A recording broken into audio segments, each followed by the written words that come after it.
Snacks ആയിട്ടോ breakfast ആയിട്ടോ ഡിന്നറായിട്ടൊക്കെ കഴിക്കാൻ പറ്റിയിട്ടുള്ള എളുപ്പത്തിൽ ഉണ്ടാക്കിയെടുക്കാൻ പറ്റിയിട്ടുള്ള നല്ല അടിപൊളിയായിട്ടുള്ള ഒരു ഐറ്റമാണ് കേട്ടോ ഇന്ന് ഷെയർ ചെയ്യുന്നത്. അപ്പോൾ നമുക്കിത് റെഡിയാക്കി എടുക്കാൻ വേണ്ടിയിട്ട് ആദ്യം തന്നെ ബോൺലെസ് ചിക്കനാണ് എടുത്തിട്ടുള്ളത്. 300 ഗ്രാം ചിക്കന് നല്ല ചെറുതായിട്ട് പീസാക്കി എടുത്തിട്ടുണ്ട്.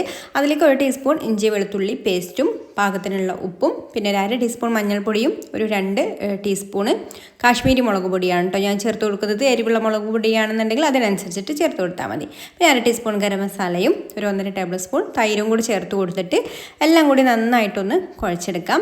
ഇതുപോലെ നന്നായിട്ടൊന്ന് കുഴച്ച് മസാലയ്ക്ക് എല്ലാ ഭാഗത്തും പിടിച്ചതിന് ശേഷം ഇനി റെസ്റ്റ് ചെയ്യാൻ സമയമുണ്ടെങ്കിൽ ഒരു 15 മിനിറ്റ് ഒന്ന് റെസ്റ്റ് ചെയ്യാൻ വെക്കാം. അല്ലെങ്കിൽ റെസ്റ്റ് ചെയ്യാൻ വെച്ചിട്ടില്ലെങ്കിലും കുഴപ്പമൊന്നുമില്ല കേട്ടോ. ഇനി ഒരു പാൻ സ്റ്റൗവിൽ വെച്ച് കൊടുക്കുക. അതിലേക്ക് ഒരു 1.5 ടേബിൾ സ്പൂൺ ഓയിൽ ഒഴിച്ച് കൊടുക്കുന്നുണ്ട്. ഓയിലൊന്ന് ചൂടായി വരുന്ന സമയത്ത് നമ്മൾ മാരിനേറ്റ് ചെയ്ത് വെച്ചിട്ടുള്ള ചിക്കൻ ഇതിലേക്ക് ചേർത്ത് കൊടുത്തിട്ട് ഒന്നങ്ങ് വേവിച്ചെടുക്കണം. അപ്പോൾ ഇത് ഒന്ന് തീ കുറച്ച് വെച്ചിട്ട് അടച്ച് വെച്ചിട്ട് ഒന്ന് കുക്ക് ചെയ്തെടുത്താൽ മതി കേട്ടോ. ഒരുപാട് നമ്മൾ ഓയിലൊന്നും ഇതിൽ ചേർത്തിട്ടില്ല, അതുകൊണ്ട് തന്നെ ഹൈ ഫ്ലെയിമിൽ വെക്കണ്ട. പിന്നെ വെള്ളമൊക്കെ ഉണ്ടായി വരും, ഈ ഒരു ചിക്കന് കുക്കാവാനുള്ള വെള്ളമൊക്കെ ഇതിൽ തന്നെ ഉണ്ടായി വരും കേട്ടോ.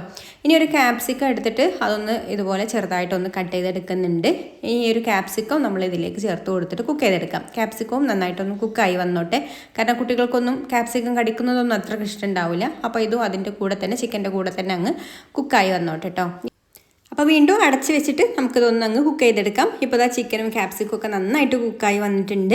ഇനി ഇതിലേക്ക് 1 ടേബിൾ സ്പൂൺ ബട്ടറും കൂടി ചേർത്ത് കൊടുത്തിട്ട് ഈ ഒരു ചിക്കൻ ഒന്നങ്ങ് മൊരിച്ചെടുക്കണം കേട്ടോ. ഒരു ചെറുതായിട്ടൊരു ഫ്രൈ ചെയ്ത ആ ഒരു രീതിയിലേക്ക് ആക്കിയെടുക്കുക. ബട്ടറിന് പകരം വേണമെന്നുണ്ടെങ്കിൽ ഓയിൽ ചേർത്ത് കൊടുത്താലും മതി കേട്ടോ. നമ്മൾ ആദ്യം കുറച്ച് ഓയിലേ ചേർത്ത് കൊടുത്തിട്ടുള്ളൂ, അതുകൊണ്ടാണ് ഇപ്പോൾ നമ്മൾ ബട്ടർ ചേർത്ത് കൊടുക്കുന്നത്. അല്ലെങ്കിൽ ഓയിൽ ചേർത്ത് കൊടുക്കാം. എന്നിട്ട് ഇതുപോലെ അങ്ങ് മൊരിഞ്ഞ് വന്ന് കഴിഞ്ഞാൽ നമുക്കിതിലേക്ക് ഫ്ലേവറിനായിട്ട് കുറച്ച് കസൂരി മേത്തി ചേർത്ത് കൊടുത്തിട്ട് മിക്സ് ചെയ്ത് കൊടുക്കാം.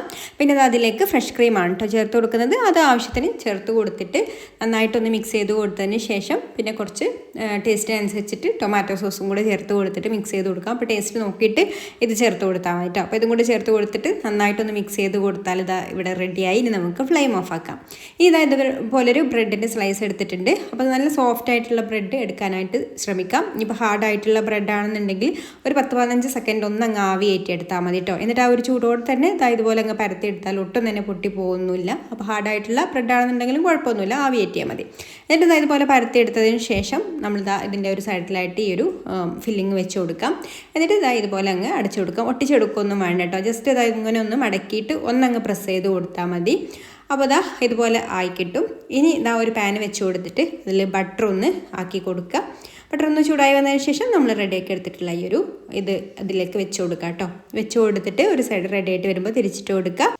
എന്നിട്ട് മറ്റേ സൈഡും ഇതുപോലെ അങ്ങ് മൊരിഞ്ഞ് വന്നാൽ മതി കേട്ടോ. അപ്പോൾ 2 സൈഡും ഒരേപോലെ ഒരു ഗോൾഡൻ ബ്രൗൺ കളറായിട്ട് വന്നു കഴിഞ്ഞാൽ നമുക്കിത് എടുക്കാം. അപ്പോൾ ഇത്രയേ ഉള്ളൂ, സിമ്പിളായിട്ടുള്ള അടിപൊളിയായിട്ടുള്ള സ്നാക്കാണ്. ഒന്ന് ട്രൈ ചെയ്ത് നോക്കിക്കോളൂ. ഇഷ്ടമായിട്ടുണ്ടെങ്കിൽ ലൈക്ക് ചെയ്യാനും ഷെയർ ചെയ്യാനും ചാനലൊന്ന് സബ്സ്ക്രൈബ് ചെയ്യാനും ഫേസ്ബുക്കിലാണ് കാണുന്നതെന്നുണ്ടെങ്കിൽ പേജ് ഒന്ന് ഫോളോ ചെയ്ത് സപ്പോർട്ട് ചെയ്യാനും കൂടി മറക്കല്ലേ. അപ്പോൾ ഇനി മറ്റൊരു നല്ല റെസിപ്പിയുമായിട്ട് അടുത്ത വീഡിയോയിൽ കാണാം. താങ്ക്